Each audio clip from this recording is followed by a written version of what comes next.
Mario Bros. Je pense que toutes les personnes qui jouent aux jeux vidéo, qu'elles soient âgées, jeunes, presque mortes ou à l'état embryonnaire, connaissent ce jeu. Il a bercé nos enfances pour la plupart par le simple fait que le jeu est bon. Mario Bros est même très bon. Il a la recette d'un jeu vidéo à succès. Un univers superbement bien pensé, des personnages au chara-design attrayant et sympathique et surtout un protagoniste simple et pourtant tellement efficace. Suffit que je vous montre ces quelques carrés de couleurs pour que vous pensiez directement à Mario. Eh bien oui, Mario est un des rares personnages issus du jeu vidéo et qui a autant marqué la culture pop. Et si vous connaissez un petit peu le bonhomme, vous aurez remarqué tout d'abord qu'il est italien. En effet, il a un certain accent, utilise certaines expressions italiennes et rêve de ravioli et de spaghetti dans son sommeil.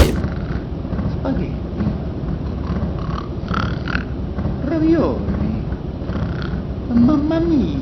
Mais il y a un autre détail beaucoup plus caractéristique de ce personnage. Eh bien, tout simplement, son caractère design. Une moustache, une casquette, une salopette, un peu d'embonpoint et des grosses chaussures. Oui, au final, tout ce qui peut nous faire penser à un plombier. Et je me suis dit un beau jour en pensant à cela, est-ce que c'est anodin? Est-ce que Shigeru Miyamoto, lors de la conception de Mario, s'est dit spontanément « Ouais, je vais faire un plombier parce que c'est cool ». Du coup, j'ai fait mes recherches et à ma grande surprise, j'ai trouvé que c'est à la fois du hasard et à la fois pas du tout. Vous êtes sûrement en train de rien comprendre à ce que je vous raconte, mais je vais m'expliquer et vous allez voir que j'ai raison, que l'identité de Mario est née à la fois d'une volonté claire et précise, mais également d'un certain hasard. Et pour comprendre exactement de quoi je parle, il faut savoir que Mario n'est pas né juste comme ça spontanément. Non, non, non. Mario est une évolution d'un personnage qui se nommait à la base Monsieur Vidéo. Oui, Mario s'appelait à la base Monsieur Vidéo. Et pour Shigeru Miyamoto, le créateur de Mario, il était clair que Monsieur Vidéo serait une star incontestée du jeu vidéo. Il avait l'idée et l'envie de le mettre dans tous les jeux qu'il allait faire. Mais bon, il abandonne rapidement ce personnage pour un nouveau, Jumpman, qui va faire sa première apparition dans Donkey Kong en 1981, où il incarnera le protagoniste du jeu. Et bon, il s'appelle Jumpman parce que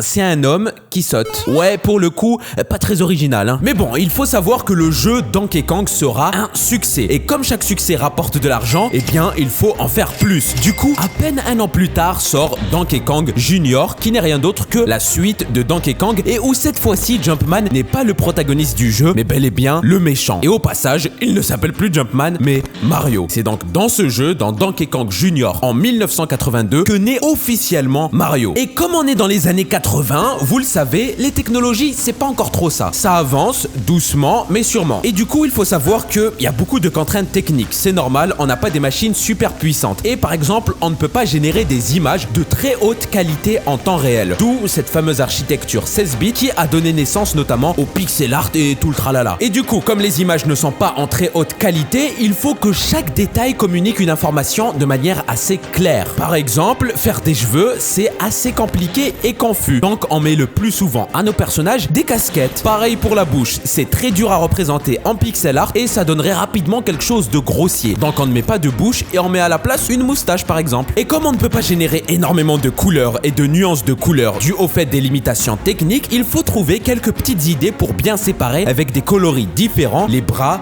du corps. Et l'idée de Shigeru Miyamoto était tout simplement la salopette. Ouais, ça permet à la fois de séparer avec des couleurs différentes les bras du haut du corps, mais également le haut du corps et le bas du corps. Franchement, je vous le dis, idée de génie. Et quelque chose cette fois-ci qui vient également de la volonté propre de Shigeru Miyamoto pour donner enfin notre fameux personnage, était tout simplement le fait qu'il ne voulait pas que son personnage, Mario, soit comme tous les autres, à savoir un super-héros, grand, musclé, beau. Non, il voulait que son personnage Mario soit un peu plus normal. Donc il lui a dessiné un gros nez, lui a donné de l'embonpoint et une taille moyenne. Et après tout ça, toutes ces modifications, eh bien, ça a donné quelque chose qui ressemble à un plombier. Et c'est pour ça que je vous dis que ça n'est à la fois du hasard et à la fois non. C'est simplement l'accumulation de modifications issues de limitations techniques qui a donné quelque chose qui à la fin ressemblait à un plombier. Et donc c'est comme ça que Mario naît officiellement et devient une superstar par la suite qui va à jamais marquer l'histoire du jeu vidéo.